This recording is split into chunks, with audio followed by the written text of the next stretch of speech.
Welcome to the 3Haunted podcast, where we bring you all things horror, supernatural, folklore, mythology, and all things that go bump in the night.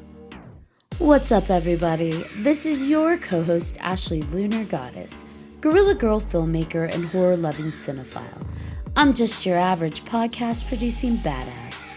And I'm John Thomas. If it's haunted, cursed, or just plain weird, I'm into it. From paranormal encounters to horror movie deep dives, urban legends, count me in. I'm BJ Sewura, an aspiring paranormal musician who plays live for the dead because the living just doesn't want to hear me. What's up, ghouls, gals, and all of our paranormal pals out there?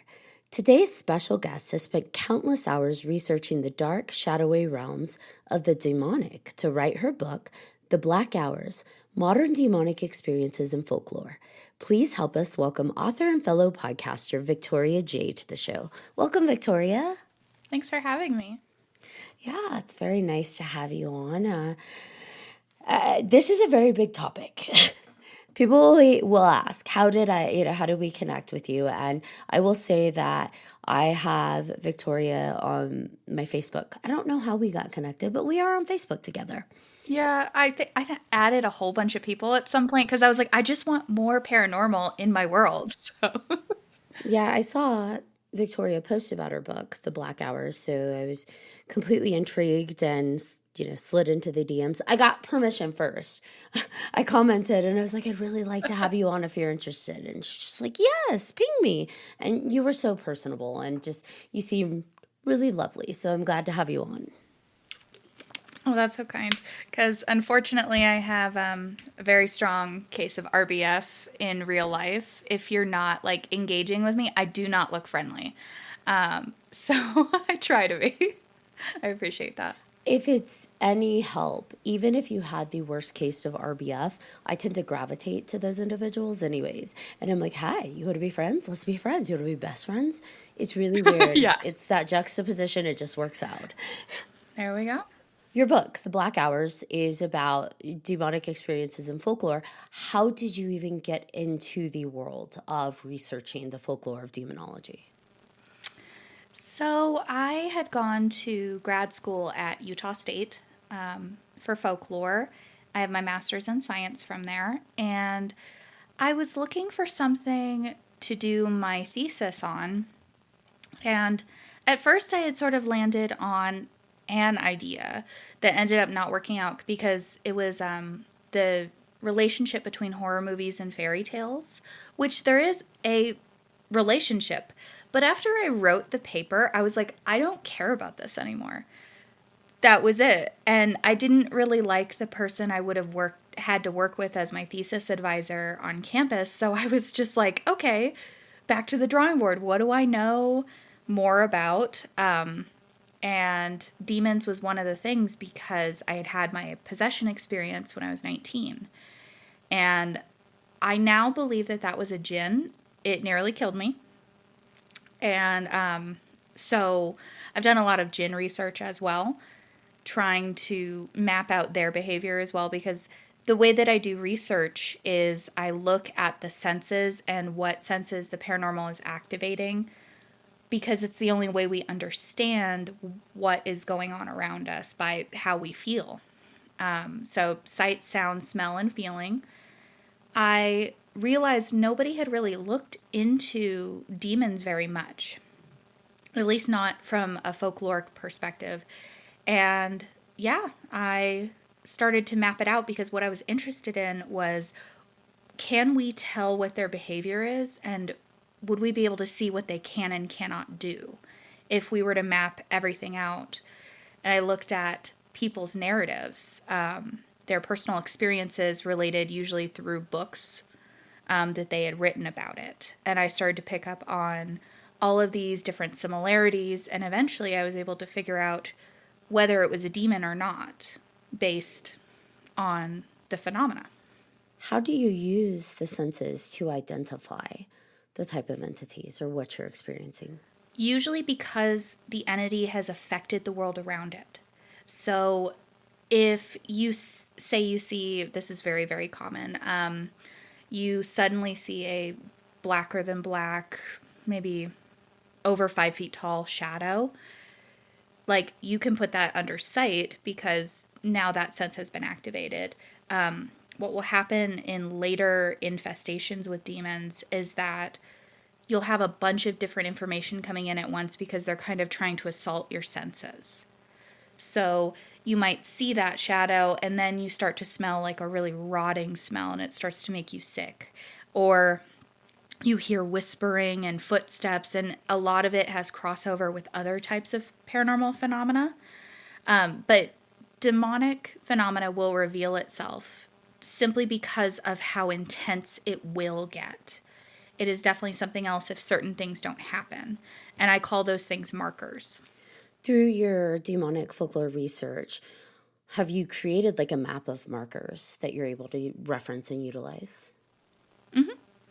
Yeah, so that came up in the writing of my first book because once it's all laid out, I sort of did it in like an outline form with, let's see, so if we sound, it would be like strange whispering, and then here are the different examples of the times that this happened, with which book they're from and what page.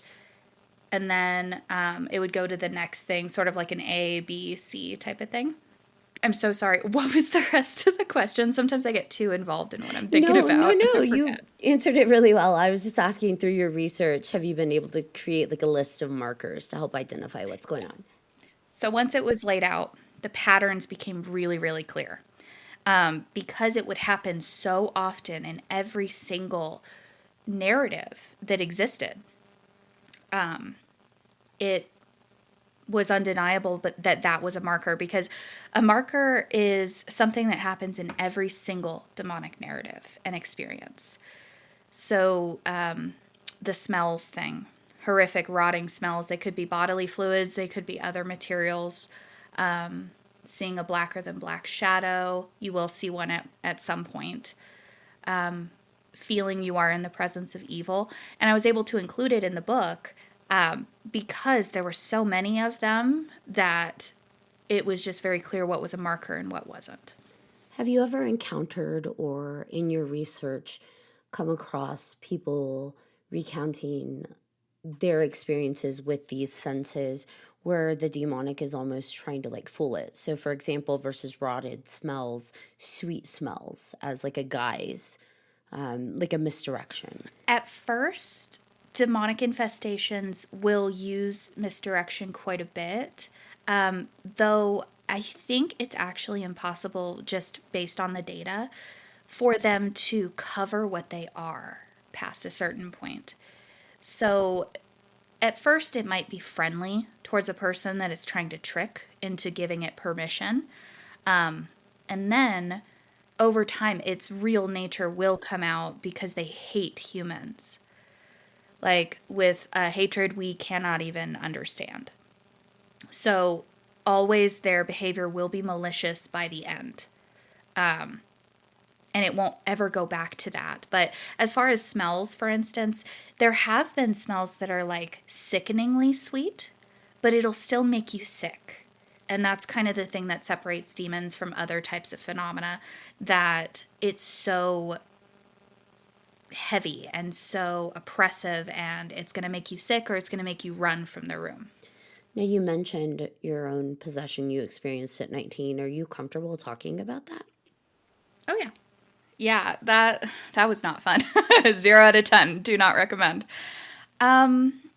Truly, so something people like to ask me, sometimes a little accusingly, like, oh, what did you do to invite it? And I'm like, nothing. Absolutely nothing. I come from a Christian household. Although I myself am not exactly Christian, I do believe in God. But I also, in my folklore work, I've seen that it's not just angels and demons out there. There's a whole host of other things going on.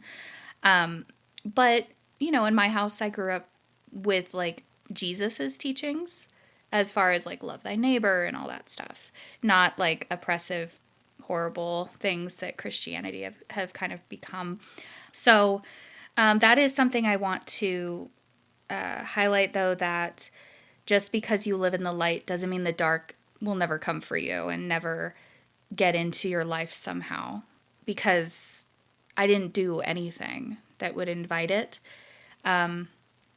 So although we do have some fun stories in our family background about how each of us have almost been picked off by something, and supernatural events have happened where we have had like what we believe are angels that protected us. So I don't know if I was like marked from birth. I have no idea, but it kind of looks that way. When I was 3, like I had always felt God's presence as a child. But when I was about 3, I had wandered from my house. We lived on base to a nearby park because I wanted to go play. Naturally, my parents flipped out and were like, had raised all the alarms. Where's Vicky? Where is she gone? And I knew I was okay because I had an angel with me. I couldn't see it. Sight is not my gift.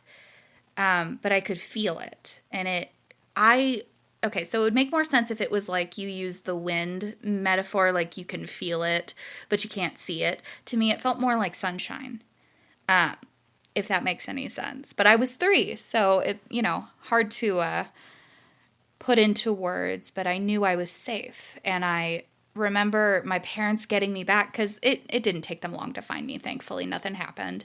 It was like 5 minutes later, and they were so upset and so scared.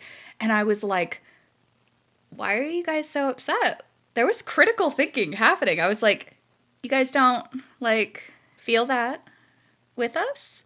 So I was very confused by what was going on. I've had a lot of, we call those sunny supernatural experiences, as well as darker ones. And I think you kind of have to have that balance to be able to do this kind of work, because it is dangerous. And if you're not, and this is going to sound super, what's the word I'm looking for? Conceited? But if you're not chosen to do it, it will destroy your life. So yeah, I've had a lot of experiences like that, where I could feel something that was very good. That's just the one that kind of comes to mind when people ask me about like angels.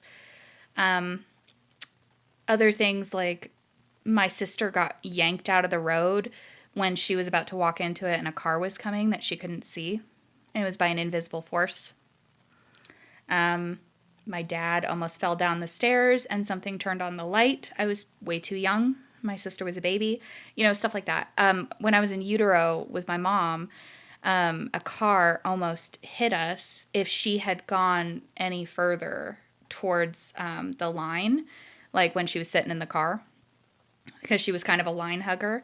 And she, for some reason, didn't. And then this lady like tore by and would have hit us both if she had moved even an inch. I like to think that an angel was like, nope, but I can't prove that. You have some important work to do. Yeah. So I imagine that having that experience at such a young age with the positive warmth of something angelic helped you kind of identify later when something wasn't angelic, right? Mm-hmm. So I grew up with psychic abilities. The first time I noticed it, I was about 9. And I had always lived with them. Like my mom likes to tell the story that I prophesized that it was going to snow the next day. We were living in England. That is not common there. And she was like, okay, Vicky. And then it did. And then she was like, oh, maybe we need to pay attention to this.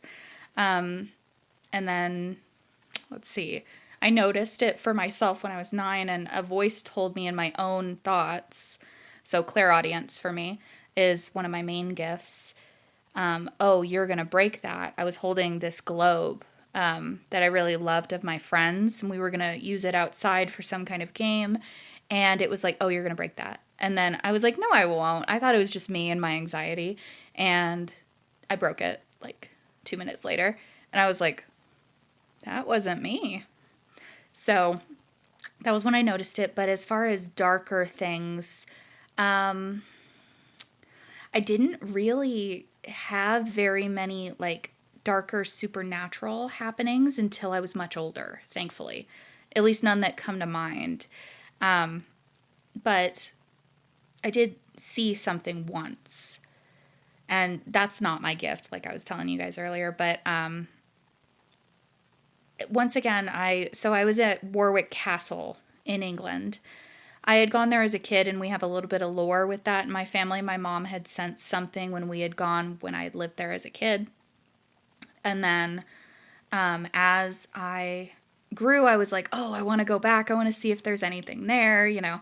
And I was watching this window, and my clairaudience was like, oh, you're going to want to watch this.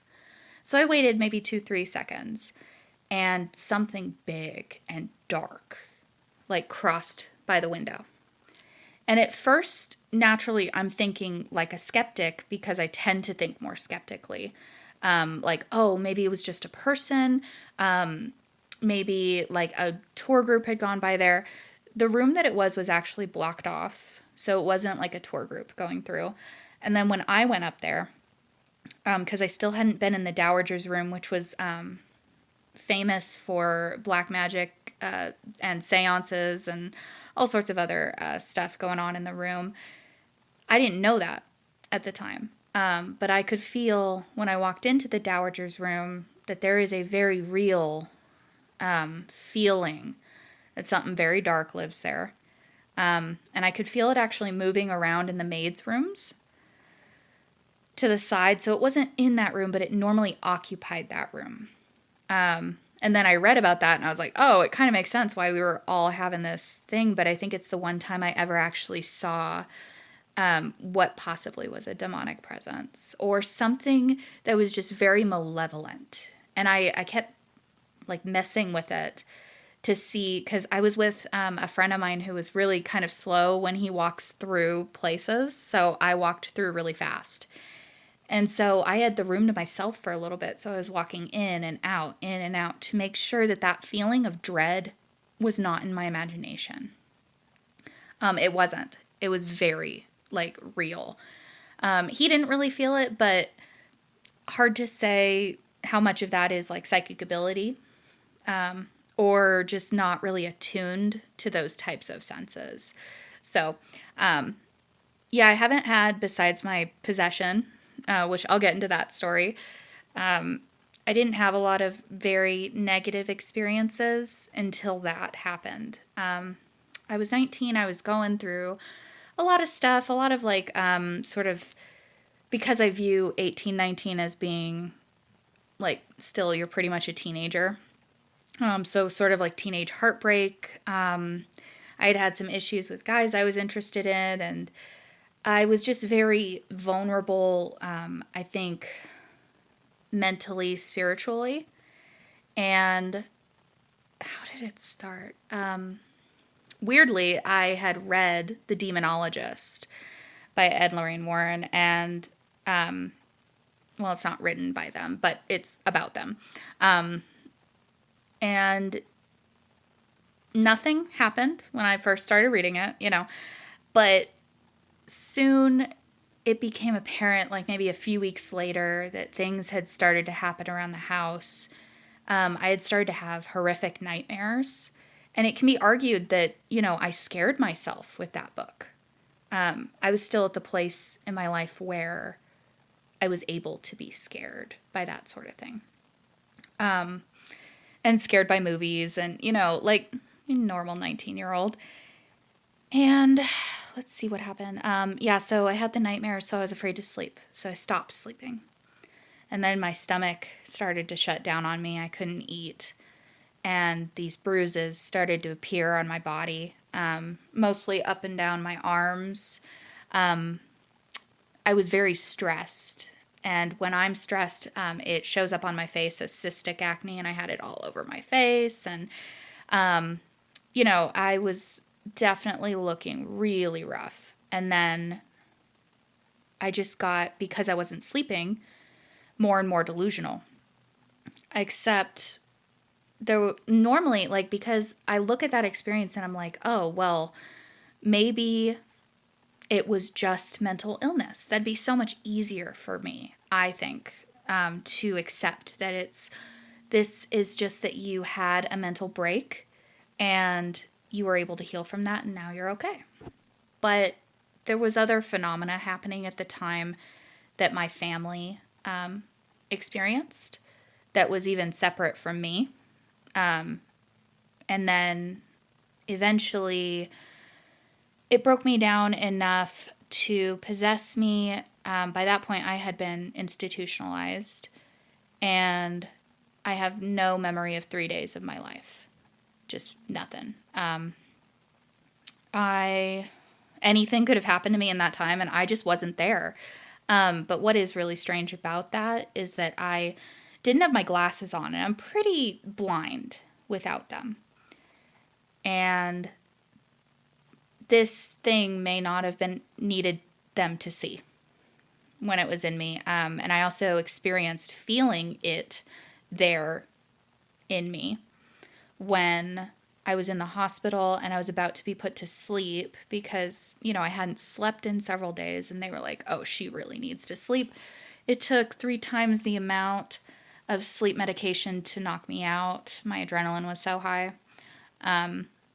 And when I woke for a short period of time, I was looking at my parents, but something else was like looking out with me. And it was talking for me. It was kind of like that movie, if you've ever seen Get Out. I was in the sunken place. I was a passenger. I wasn't in control at all. It was talking for me. It said something like, oh, about my parents not being my parents because of blood types. Something that I'm not a science person or a math person. I'm not very good at either. So I'm not going to know that except from like high school knowledge that's somewhere buried in my mind. But it was trying to be like, oh, you guys aren't my parents then. And it's like, what? First of all, no, they are.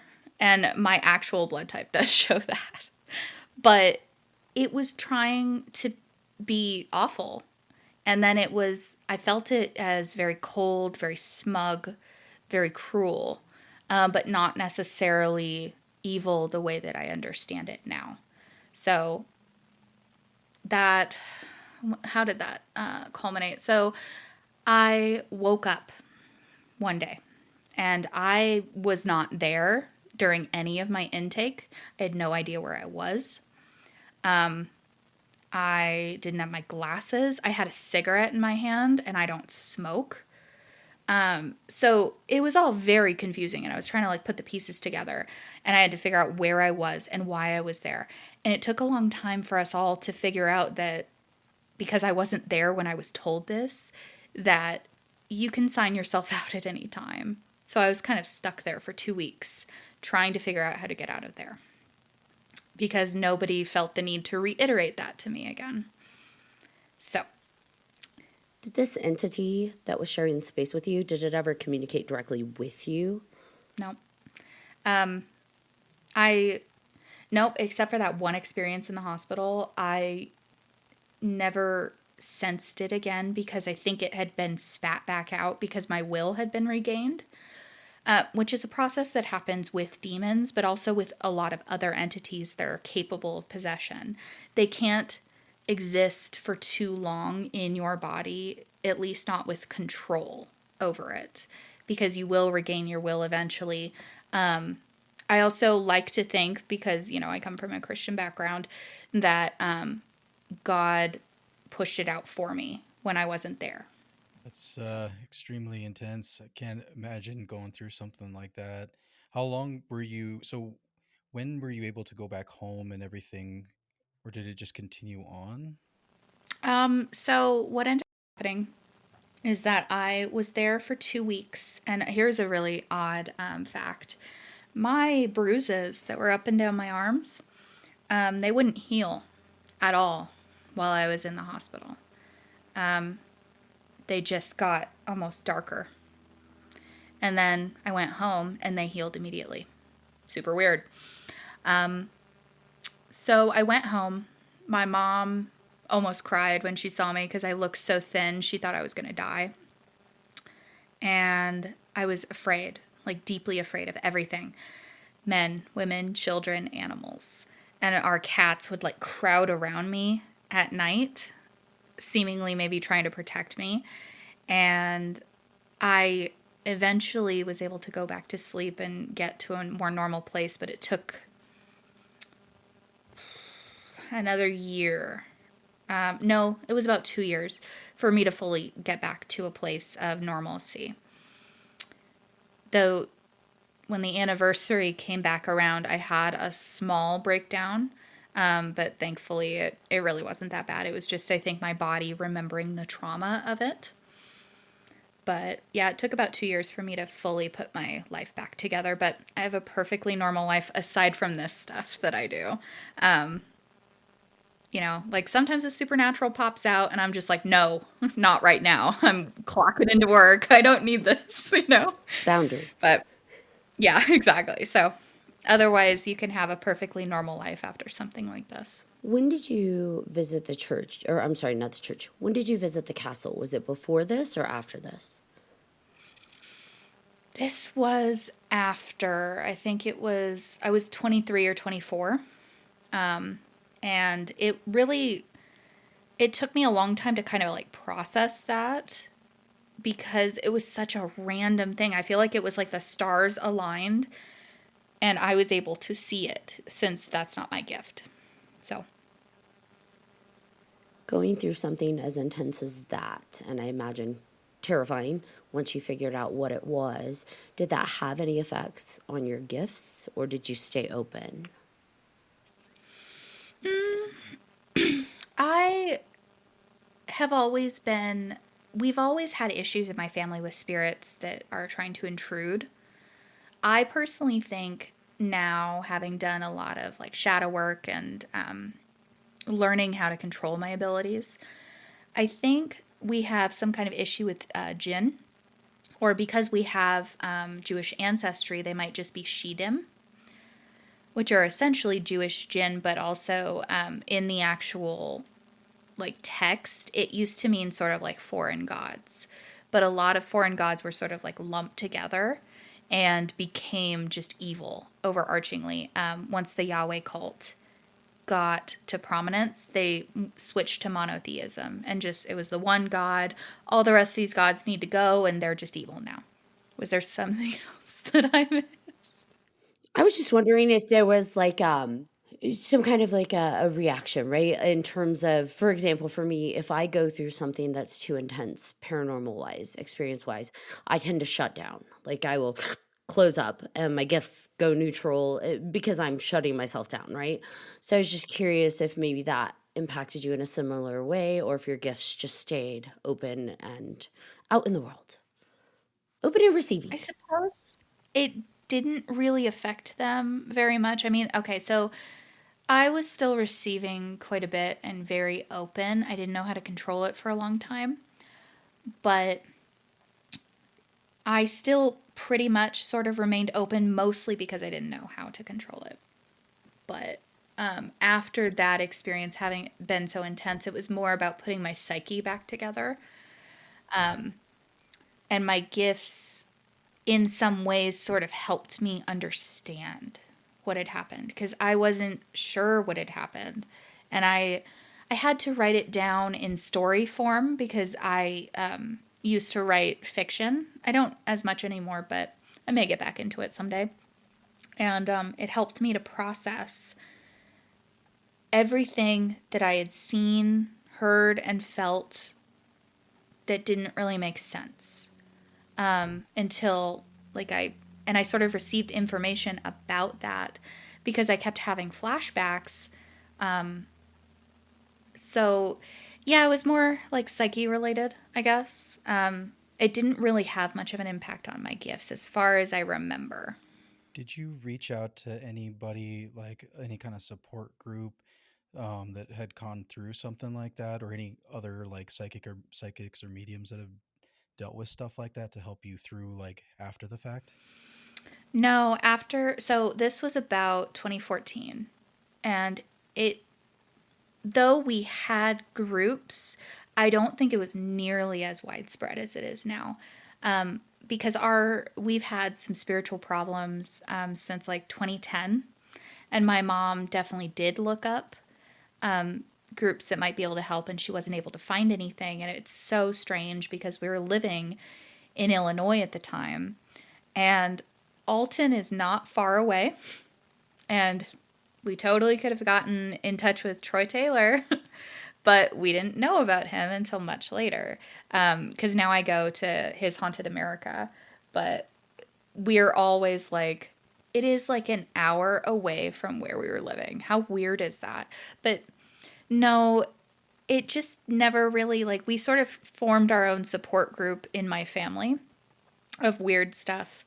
The outside world we felt wouldn't understand. And also, whenever we did maybe try to like tell parts of the story, we got a lot of that whole, oh, well, what did you do to invite it? And it's like, nothing. Thanks for the help, though. You know what I find refreshing is that most of the people we've had on that come from a religious background that also have gifts, it's very much at odds with each other. And in your household, it was accepted. You guys embrace it. You can embrace the religious aspects that you share, but you also embrace your gifts, and it's not something inherently evil, right? Your family's accepting that psychic gifts exist, and it's not like something from the devil. And I think that's really refreshing. It definitely helped growing up. I mean, I still went through like really difficult times as a teen trying to harness it and keep, because I receive too much. So I have to keep a lot of stuff out. And I had and still have like a really serious anxiety disorder and social anxiety. And people are like, really? You seem so social. And I'm like, I know, but I'm like freaking out about it, like on the inside. But, those things, like, it helped a lot that we see it that way because all of our family has it. And it's gone back generations. So it's something we always felt was a gift. And we always viewed it as a gift from God. Mainly, it's like an advanced warning system to keep us safe. There's a psycho in the room. We're going to pick up on it likely first. So that's how we always saw it. And yeah, I think people, because for my current book, I'm looking at how demonic fantasy is mainly from movies, and paracelebrities and churches tend to spread things from demonology that are maybe related but not correct. And the idea that your abilities are from the devil is like really narrow. If you think about, then why did it save my life? Right. I don't think the devil's out to do that. Like it's stuff like that. Just because our life experience has been, it is something good. I think most of us inherently know if it's coming from us, like it's natural to us, then Right. it can't be that bad. Now, if I had to go Right. sell my soul, hypothetically speaking, to get Might be these bad. gifts, then maybe. But like, we're born with them. I don't think it's something that just like, whoops, I was born with a devilish gift. No, like I don't think any, also the idea that children could ever have like a connection to the devil, it's like, come on guys. Like, no, that's not how that works. So it's like I'm trying to like debunk essentially these demonic fantasies, and there are so many, it's hard to keep track of them. I feel so overwhelmed sometimes because I'm like, how is this information getting spread? And why are people believing it? And it's like, it's because they're told by people they trust, who they think are telling them the truth. Well, like you said in your talks, you were talking about like movies. Like a lot of these things are people are, they heard it from a movie, and so they take it as, they must have gotten it from somewhere, and so maybe that has some validity, and then they're using that as something to shape a actual thought on what's real. It's like, no, it's Hollywood, right? Well, and I think too, we are in an era that it could be good and bad. But we're in an era of instant information at our fingertips.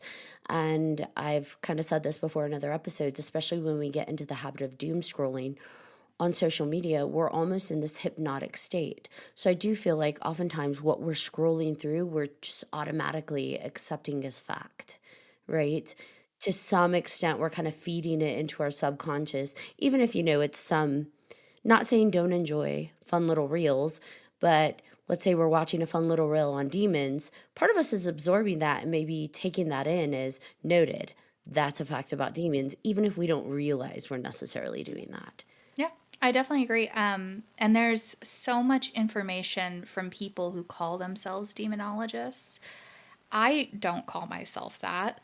I don't do what they do. I look at the phenomena. I look at the folklore.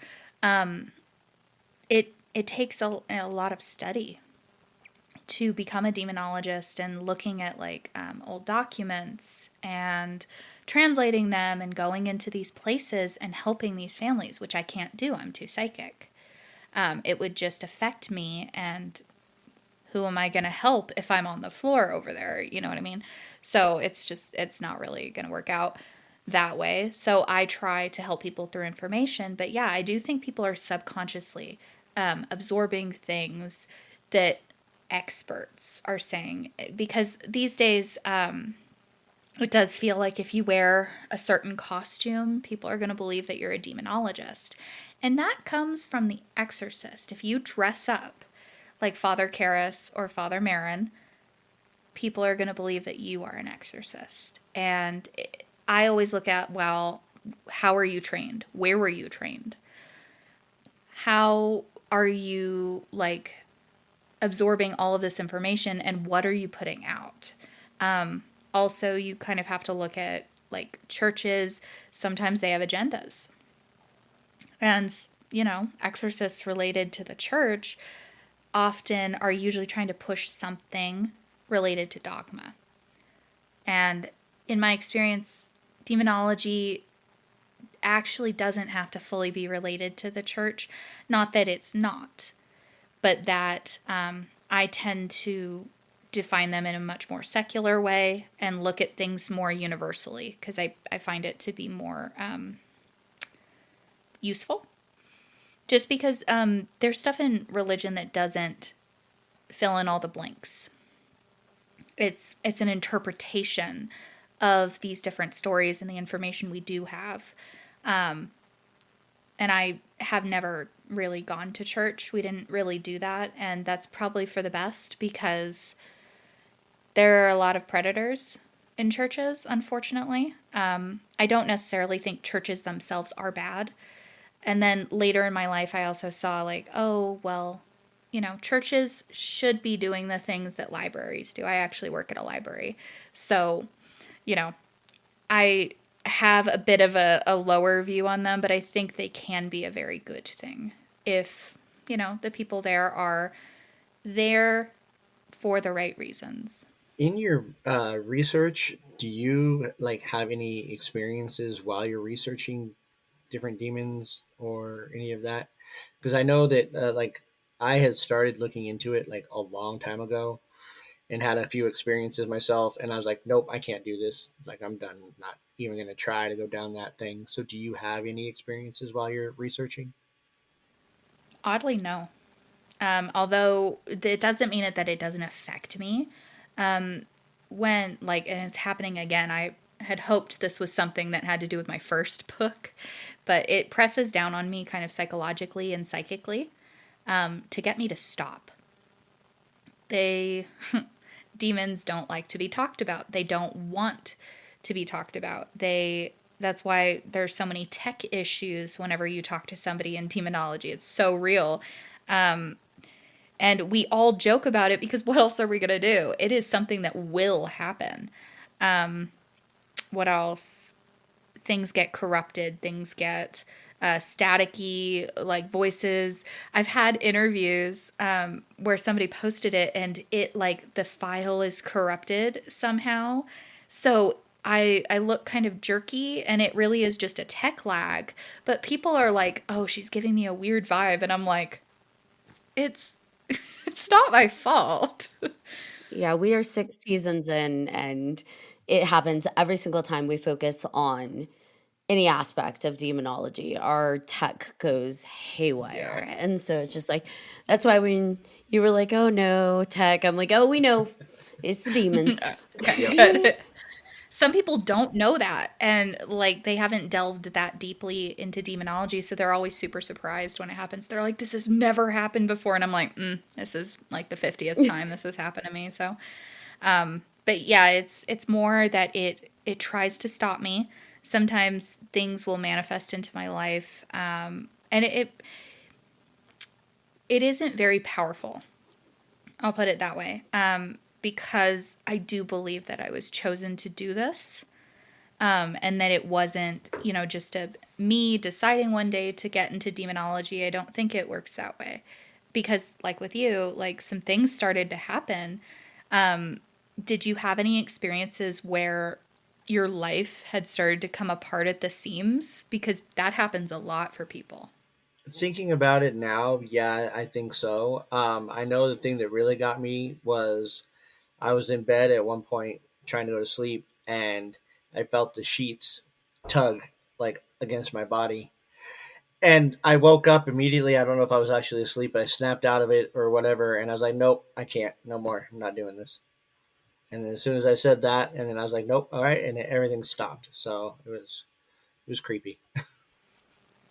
That stuff, honestly, I don't really have that sort of thing happen. I think I'm too well protected, although that also sounds super conceited. Um, just that I think because I have to do this, it's like a purpose now. I want to help. And I want to help other people who have these experiences and don't know how to make sense of them. And also didn't plan to write a second book, and then it was kind of like I took a 3-month break from the paranormal because I was like, I am really burnt out. I'm really tired. And then the idea started to form in my mind. And true story, all I did for 3 months at work, I just read Twilight. That's what I did.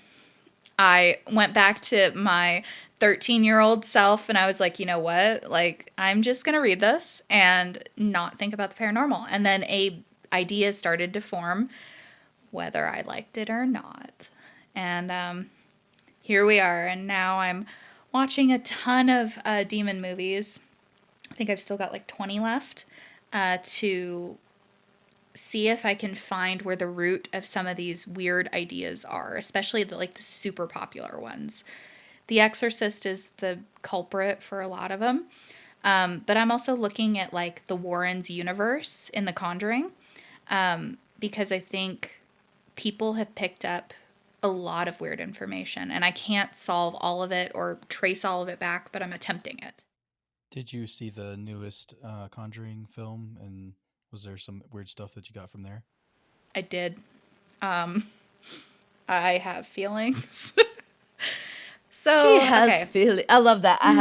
That's I say that when I have not nice things to say. I have thoughts and feelings.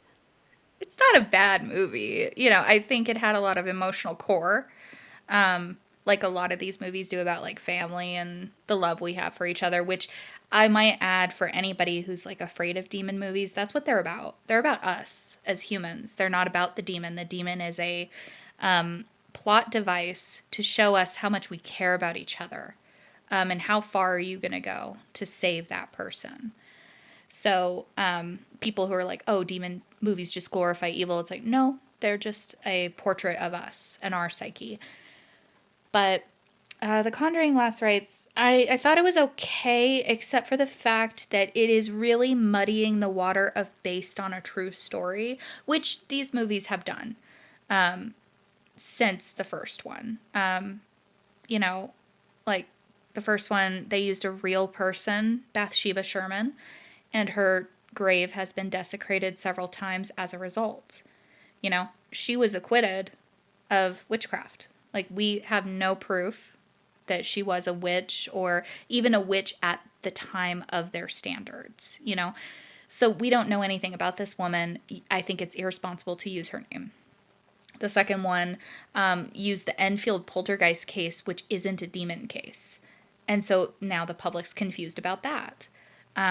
Third was just really inaccurate with a lot of the phenomena past the Glatzel case into Arne Johnson.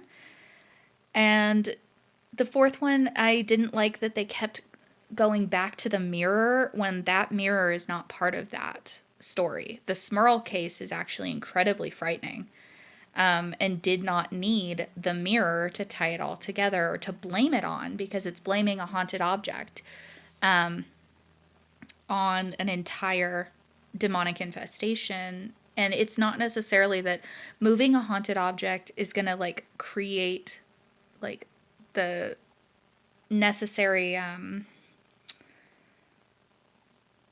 what's the word I'm looking for? It's just not going to create the way for it to get in. And it might help, but there will still be like an element of permission, because moving a haunted mirror, and it's also like, what, the demon's in the mirror? Like, no, it's not. This is a man-made object. It is glass. It is wood. It's not going to hold it. It's the same thing with Annabelle. These are not active demon cases. There's no way they are. Just because like a demon's not going to be held by that. It doesn't matter how many times you bless it.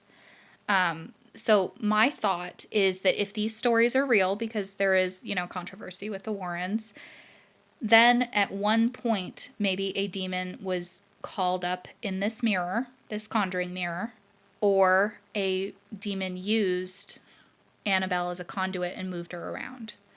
And there might be some residual dark energy. But mainly, I think they're thought forms now. People direct too much energy at these objects, and they become as haunted as we think they are. But yeah, they used the mirror too much as a focal point. That irritated me. And then, like, why not use the real story? The real story was terrifying.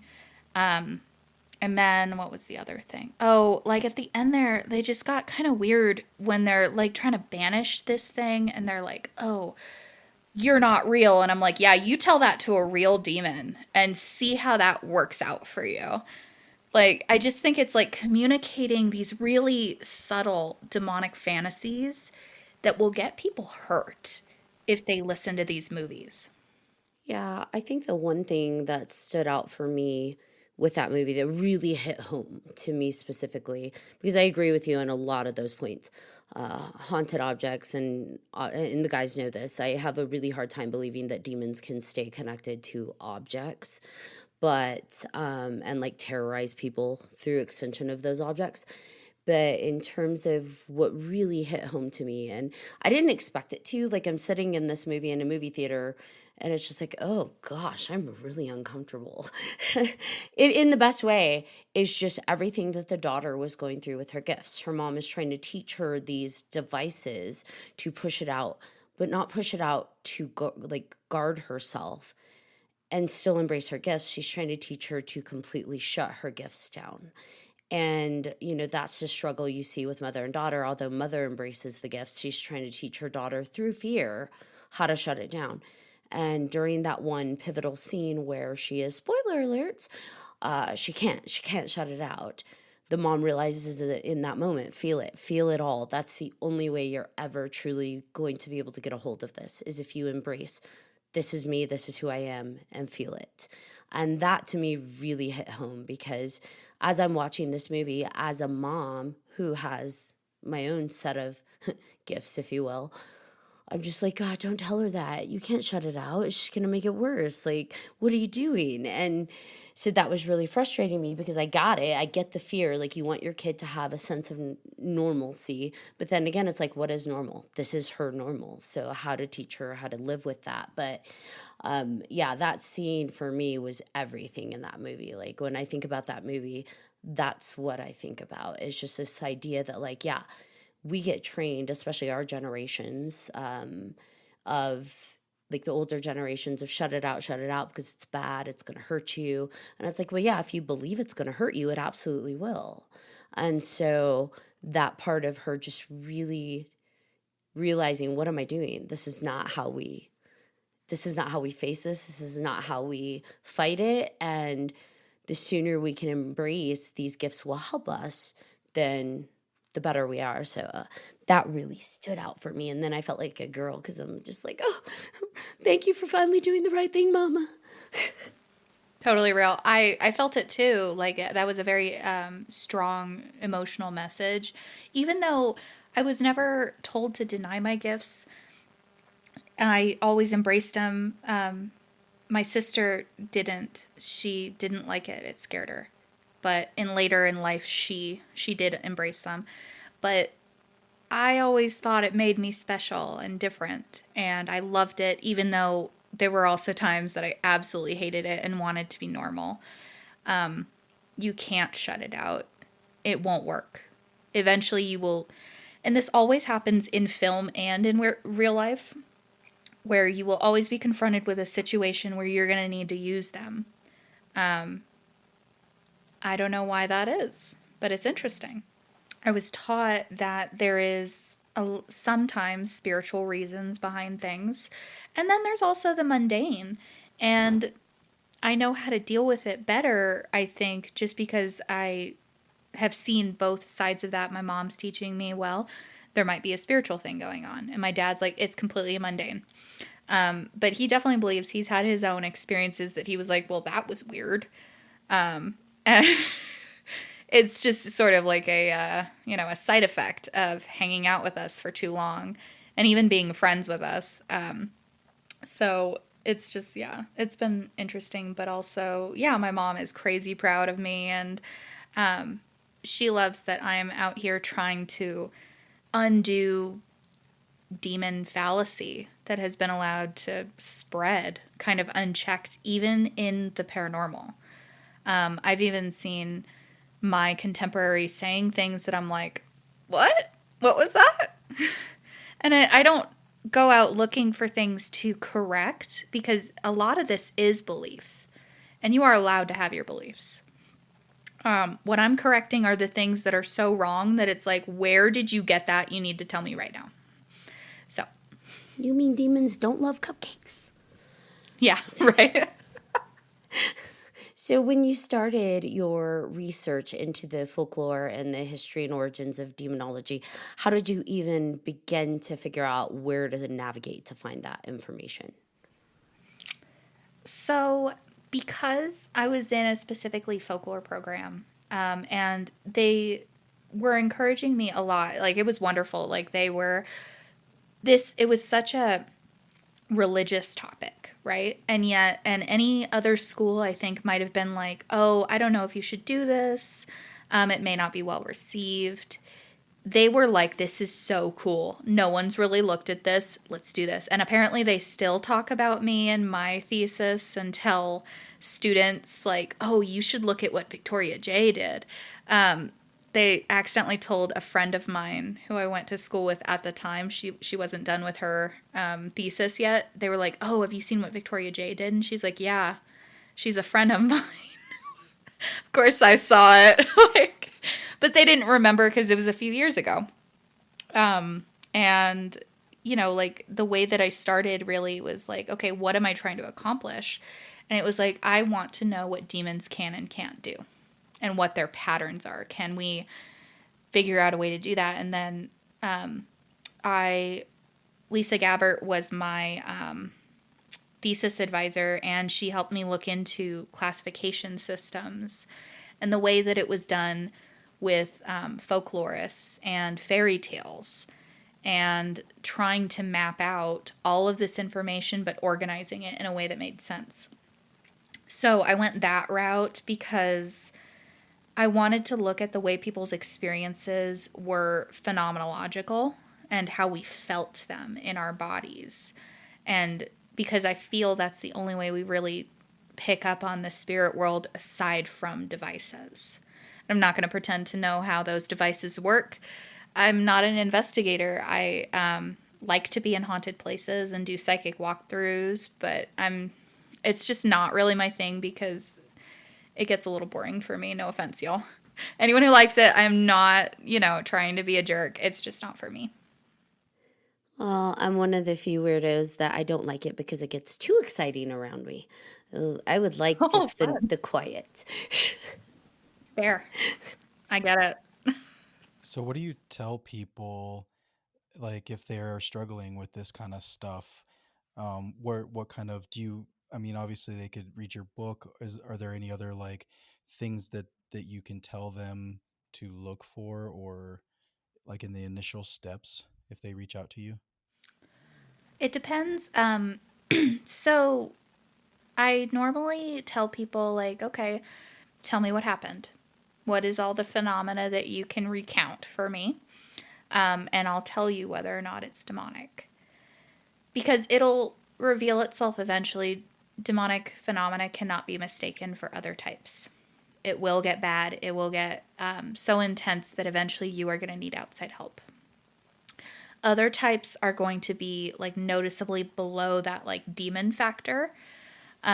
So it just depends on like what they come to me with. Like if they're struggling with like being psychic, for instance, and they're maybe receiving too much or having too much like spirit interference in their life, I direct them to different books that I found really helpful, like Rosemary Ellen Guiley's work on psychic phenomena and learning to protect yourself, things like that. Or if somebody thinks that it's a demon, which almost always happens, people seem to want to believe it's a demon and don't always accept my alternative explanation for what's going on. I'm also not a psychologist, so I don't evaluate from that point of view, and that is something standard practice in demonology, that the larger paranormal world is starting to catch on to, that perhaps you really just have a haunted mind. But I look at the phenomena. You have to tell me something that is going to make me go, oh, that doesn't sound good. But no matter what, it's still affecting the person. So I always take it seriously, and operate off the belief that you are probably telling me the truth. And eventually, your story is not really going to add up if you are actually crazy. But I try not to, treat people like that, because I don't think that's right. But yeah, and I normally point them towards the works that I've found helpful when understanding certain types of phenomena. If I thought it was a jinn, I would give them this set of books. If I thought it was a poltergeist, I'd give them this set of books. Because I haven't written those kind of works yet, but I'm like, if you really think you have a demon and more things keep happening, go through the checklist in my book, because the more you have, the more likely it is that you have a demon. And then you can use it to show, I mean, you're going to have to get proof. And I do tell people, like, bring in a paranormal team. There's probably a few in your area who will set up cameras and help you document. But also be careful of grifting. If they're charging you for it, like, I do believe like paying people for their time, but there's paying people for their time, and there is grifting them and just overcharging and costing them a small fortune. Most groups I've found are not going to charge because they want to catch the proof themselves and be able to present it to the world. Yeah, unfortunately, that is a risk in the paranormal community, but also in any of the metaphysical communities, is people preying on the desperation of others. Because whether it's a demon or not, or a poltergeist or not, that person feels they are experiencing that. And so there is a desperation associated with that. It's awful. Just the idea of trying to profit off desperation. I kind of think that's evil. Like, ugh. Do you get to so you've gone to I met you in Cheyenne, and where have you been able to go? Do you guys travel to a lot of different places to do presentations about your book? Where's your next place that you're going to? Yeah, so I've been really fortunate in getting to go to a lot of really cool places. I have only been doing this about 4 years or so. So I feel like super blessed that I was like able to go to some of these things. Let's see. So next I'm going to Haunted America in June. I have some other ones that I was invited to but haven't been like finalized yet. So I don't feel like I can like announce them just yet, but I'll announce them on my Facebook. But I went with the Feminine Macabre group to stay at the Lizzie Borden house. I've been to Salem. I've been, where else? Gettysburg, Charleston, Charlotte, just a whole bunch of different places. And I really do like to travel. So yeah, anywhere that people are willing to have me, I'll go. Although unfortunately, it's become that now I am going to have to be either paid a speaker's fee or lodging because I live so far away from pretty much everything really cool happening on the East Coast. Cheyenne, Wyoming is like middle of nowhere. I'm sure you guys know that when you came here. In your research of demonic folklore, have you ever come across instances where demons can possess multiple individuals at one time, like simultaneously? So maybe someone in California is experiencing the same entity as someone in New York.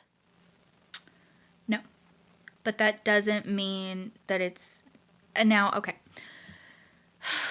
I've thought about that one myself. It hasn't come up in the data, but I leave open the possibility that some are powerful enough to possibly be able to do that. But I would think that they'd have to be in proximity to each other, because I don't think any demon has the power to do it like cross country. But they could also maybe give the idea of it if they popped in over here and then popped in over here. So it's really hard to say, but the data hasn't shown that yet. Because it takes a lot of power to break down a person in the first place. That I don't think they can focus on more than one at a time. But also, like my understanding of demonology is still growing. I've been looking into the past more and what like demons were up to during, say, the Middle Ages and ancient times. And is it that our view of them has changed, or were they doing the same stuff?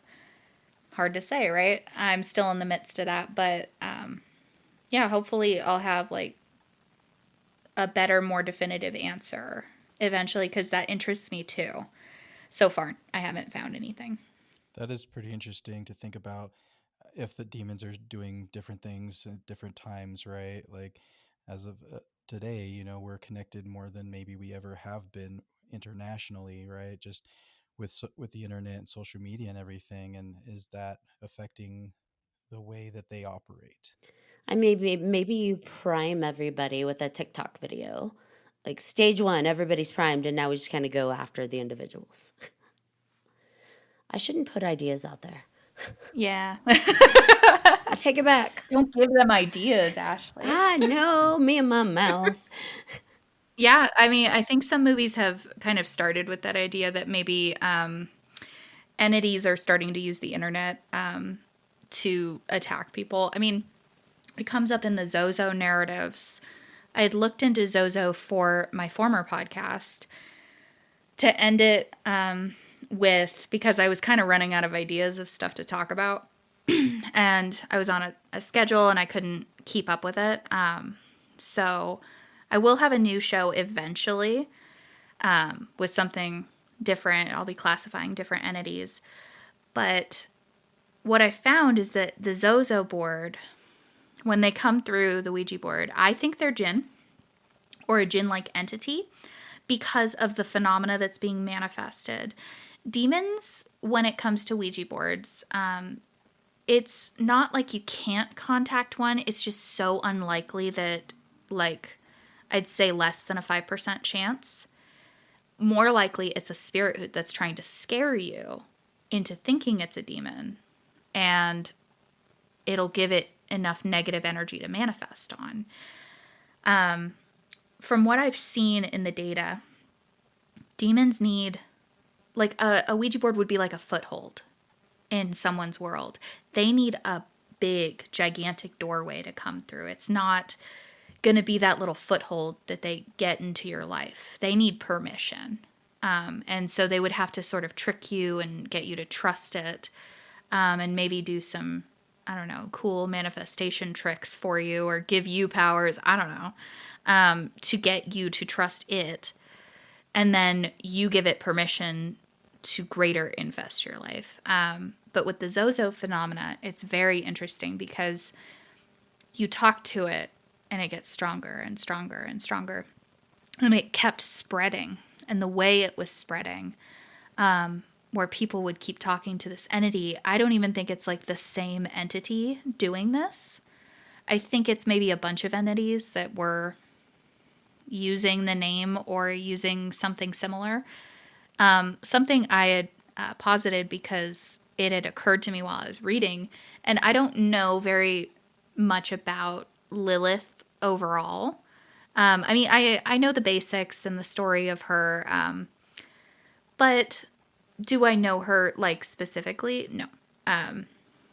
But I wondered what if it was her children, and it was all different manifestations of the kids that she had that were supposedly demons, that were just messing with people. And that's why all the different spellings and all of that. Or it could be the same entity just spreading and growing based on the communication. But jinn don't have the same rules that demons do about getting into people's lives. They can get in through footholds, like Ouija boards. They can get in through mental, spiritual, or physical imbalance. What is the difference between a jinn and a demon? Because I know you brought them up a few times, and I'm just curious, what's the categorizational difference? One of them is that, like, I tend to tell people that I'm not going to define a demon based on its origin because we don't know what it is. Not for sure. Religion gives us an idea. It doesn't give us everything. But, you know, it's thought that they are fallen angels, or perhaps during the war in heaven, maybe there were other entities on earth and they chose a side, something like that. But for sure, we don't know.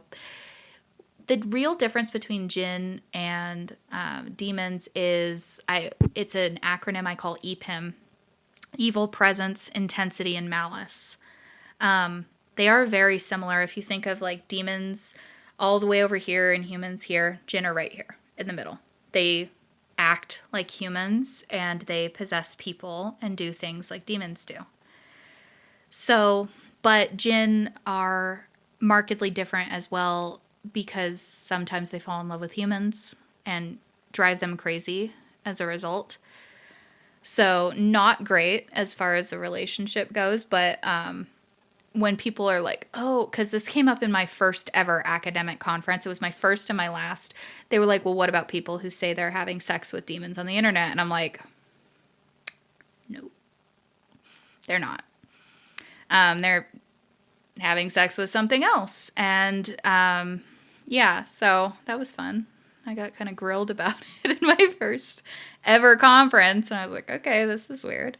But people are interested, you know, they want to know. Jinn are, so with EPIM, you're going to have that evil presence when it comes to demons. You're going to have that intensity. It would be like a 20 on a 10-point scale. For jinn, who can be very powerful, it would be like an 11 on a 10-point scale. And then malice. Jinn are and can be malicious, but it's not in the same intensity. And it's just not in the way that demons hate us. They seem to hate us in a way that's deeper than maybe we can imagine. But the real difference is that demons are a different class of entity. That's why they can do different, more powerful manifestations than jinn. Jinn come from pre-Islamic and Middle Eastern folklore. They're mentioned several times in the Quran. They are made of smokeless fire because the lore goes that, humans were made of clay and angels of light. Jinn were made of smokeless fire. They're older than us. but they also sort of live their lives like us. They have kingdoms and communities, and they get married and they have children. They eat and they eventually die, although their lifespans are much longer. So they are having like kind of an in-between experience. They're kind of betwixt. And I guess they would be on a different plane of existence than us. Is that why we can't really see them? Like a different dimensional thing? Is that kind of how that works? It would kind of have to be, is my thought, because if we could see them, like if we, it's not that we can't see them. So people do see them quite often in the Middle East, where they're much more common and accepted.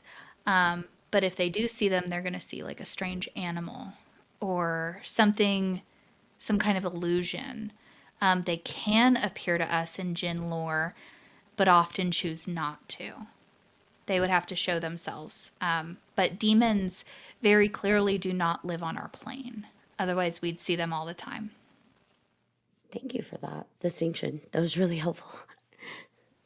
I'm glad. I can never tell if I'm making any sense because it's like, let's pull in all of this different information from the tree that's in your mind. So I'm glad You're very good at laying things out in a way that is user-friendly. I understood what you meant, so... Awesome. Thank you. Yeah. That's nice to hear. No, thank you. So you mentioned you're working on book 2, correct? Of the Demon Folklore. Now, where can people find out more of your work? And, are you open to being reached out to if people have questions? Yeah, absolutely. I encourage people to ask because demonology is difficult to understand. So if people want to talk to me, they can, as long as they don't get creepy, because that's happened a few times, and don't try to hit on me. I'm not interested. I welcome DMs, but I do prefer people to reach out if we're not friends on Facebook, through my email, demonfolklorist@gmail.com. And feel free to ask any questions you have. But also be aware that I may not tell you what you want to hear. Because that has happened where people knew that I was the demon folklorist and then rejected any explanation that was from folklore. And she was really rude and was like, I don't believe in that. And I'm like, okay, who do you think you're talking to? Like, you came here for my advice. This is what I'm telling you. You're going to have to go look somewhere else if you want something different. But so my work is available through any bookseller. It's because it's through American Hauntings, Inc., Troy Taylor's outfit. And my second one, I haven't signed with him or anything, but it might be through that.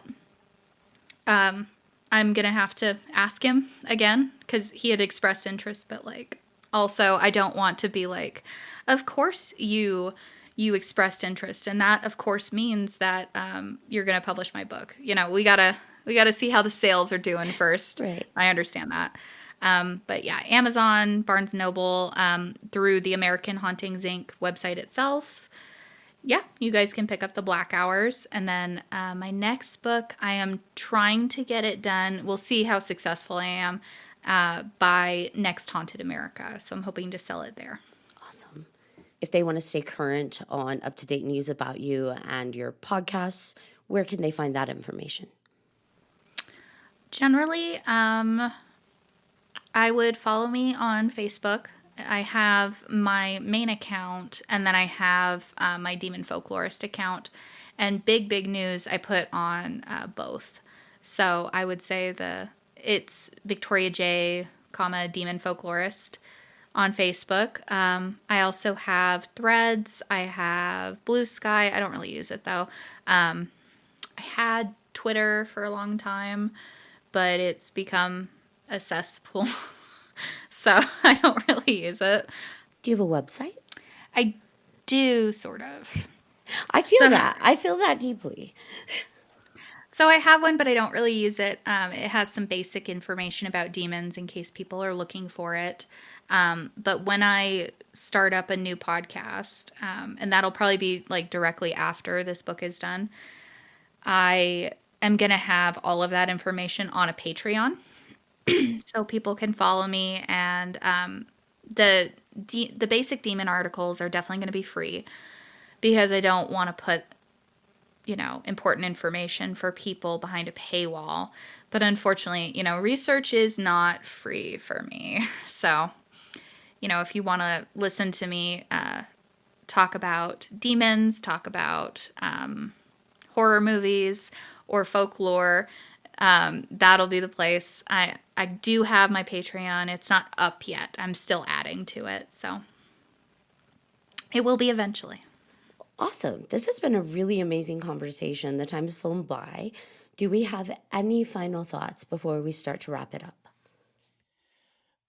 Yeah, I just want to say thank you for coming on, and just I think that a lot of people don't realize how much time and effort that you put into your books and your research and everything. And I was so happy when you came to the event, and so many people got in line, bought your books, That was cool. and yes, it was, and yeah, and more people should, because again, it's that we just covered like a just a skosh, just a little bit of what's out there, and um I just want people to know more, because they should educate themselves a little bit more, right? Because don't just watch movies, watch horror movies. I agree. Don't It's take not your that education. for real life, right? Yeah, definitely not. And if it says based on a true story, walk away. It rarely Like it's is. not. It's not what you think it is. Like movies can say that it's an anchoring technique, especially with supernatural themes, because people might walk in there and be like, "Oh, I don't believe in this, but it's based on a true story." So now they might start to, get a little gullible. But the problem is they're usually pulling from several different places of true stories. It's not the real one. And the Conjuring series is well known for doing that. But yeah, I love horror. I am not ever going to tell somebody not to watch it. And it's not the horror genre's fault. It is, it's actually just like a kind of a, what's the word I'm looking for? It's a flaw in our human thinking. We take in the information, and if it's something we've never really thought about before, we'll build the model in our head, and then we will fill in further information down the line in that model that the movie created. Our minds hold on to movies easier than books, which sucks. So just be careful of that. If you ever have an idea about demons that you're like, but where did I get that? Most people aren't making that critical thinking leap. They aren't trying to trace it back. And that might be just being a researcher. I have to do that. I have to be like, wait, where did you get that though? And then I'll have to trace it back to which book I got it from, or movie. Like it could happen to me too. I'm not, immune from demonic fantasy. I'm just doing the best I can to discover what I can about it, because people keep asking me the same questions like over and over again. And it's not a big deal because I get it. Like The Exorcist is seminal to like horror and to like the way that we understand demonology in the Western world. But also, if you keep asking me about Ouija boards over and over again, I might scream. Because, guys, no, that's not just the way. But it gave us that reason of why this was happening. And it comes up in a lot of movies because a lot of Catholicism tells us the same thing, but they're also really against anything outside of Christianity. So, there's an agenda. Or para-celebrities have said things like that. And because that's people's favorite para-celebrity, they're going to believe them. But I usually try to give evidence the best I can. And all we can really try to do is show people that some of these ideas are from movies. I'm trying to lay it out the best I can in my book.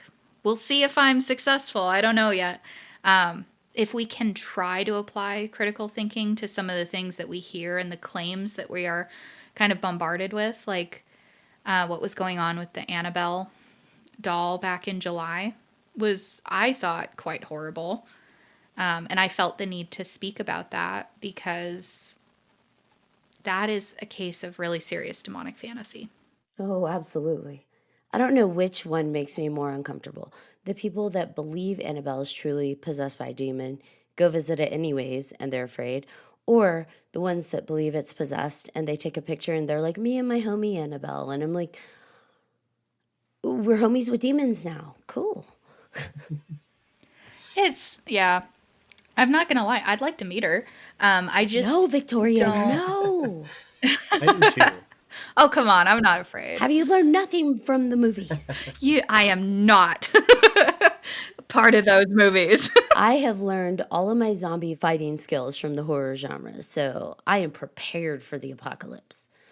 That one hasn't happened yet, so that could be totally like a manual right there. There we don't go. know. Zombie manual. But yeah. I just want to say thank you for coming on and sharing your experiences. It's been nice to hear. And since you said you'd like horror movies, we have to ask, what's your favorite scary movie? Yep. Okay, so it super depends on what my mood is. Obviously, Halloween, first one, is one of my absolute favorites. But I'm also a huge fan of X from 2022.